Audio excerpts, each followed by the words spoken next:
Blender is a game of shortcuts, and there's a ton of them hiding in plain sight. Here's 4 for deforming your mesh that you've most likely missed. Number 1. Shrink or fatten, Alt-S. First up is shrink and fatten using Alt-S, and it fixes a problem you've definitely run into. Scale a curved surface with regular S and everything moves toward the pivot point, so the shape squashes and distorts. Try to puff up the top half of a sphere with S and the dome just flattens out instead. Alt-S works differently. It moves every vertex along its own normal, straight out of, or into the surface it's part of, so you can inflate or deflate a shape while it stays true to itself. Puff up a cushion, thicken a pipe, pull the shell of a curved panel outward. The form keeps its character. Instead of stretching towards some center point, it's the difference between blowing air into something and squashing it between your hands. If the result comes out slightly uneven, open the operator panel in the bottom left and turn on Offset Even. It compensates so the thickness stays uniform across the whole selection. Number 2. Object to Sphere, Shift-Alt-S. Using Shift-Alt-S, it pushes your selection toward a perfect sphere around the pivot point. Move the mouse to blend the effect in or type a value between 0 and 1, where 1 is fully spherical. Let's take the subdivided cube. Select everything, Shift-Alt-S, type 1, and it turns into a perfect ball.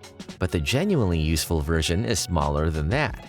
Anytime a loop is supposed to be circular but isn't, whether it's a hole you cut by hand, a wobbly rim, or an opening that came out lumpy, select the loop, Shift-Alt-S, type 1, and it snaps into a perfect circle. That's the fastest hole rounding trick in Blender, no add-ons involved. Quickly, before moving on to the next shortcut, I've put together an ebook with 100 of these Blender shortcuts, including the ones in this video. You can find the link in the description. Third is shear, using Shift-Control-Alt-S. It slants your selection.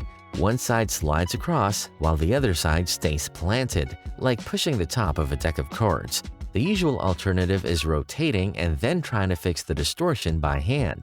Rotate a tower to make it lean and the whole thing tips over, base included. Shear it instead and the top glides across while the base stays flat. One clean move.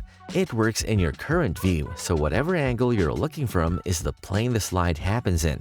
Move the mouse to set the slant, type an exact amount if you need it precise, and press X or Y mid-shear to flip which direction it slides.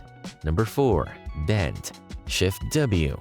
Last one, and it's the tool almost everyone has tried once, gotten a weird result from, and never opened again. Bend using Shift-W. The reason it feels random is that it depends on 2 things nobody realizes: where your 3D cursor is and which direction you're viewing from. Once you control these 2, it becomes completely predictable. Here's the setup. The 3D cursor is the center of the bend, so place it where you want the curve to happen and snap it to a vertex with Shift-S if you want it exact. Then, line up your view, because the bend happens in your current view plane.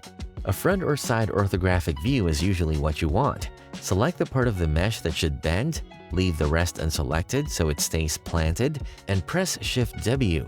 Now the selection curves around the cursor as you move the mouse. Drag to control how far it bends, and your distance from the cursor sets how tight the curve is.